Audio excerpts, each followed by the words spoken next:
राज्यातील आणि परिसरातील दररोज घडणाऱ्या ताज्या घडामोडी तसेच परिसरातील घटनांची निर्भीडपणे मांडणी करणारं आपल्या हक्काचं चॅनल आणि बातम्या पाहण्यासाठी पुरोगामी टीव्ही 10 चॅनलला लाईक करा, सबस्क्राईब करा व बेल आयकॉन समोरील बटन दाबा।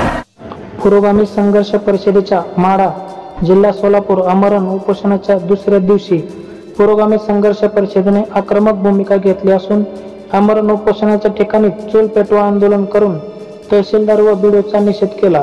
या निषेध आंदोलनाला पुरोगामी संघर्ष परिषदेचे माढा तालुका अध्यक्ष संभाजी बडपळ, योगेश पाटोळे, अंजनगावचे सरपंच चौगुले, जिल्हाध्यक्ष शंकर कांबळे, तालुका अध्यक्ष माया जाधव व ग्रामस्थ उपस्थित होते।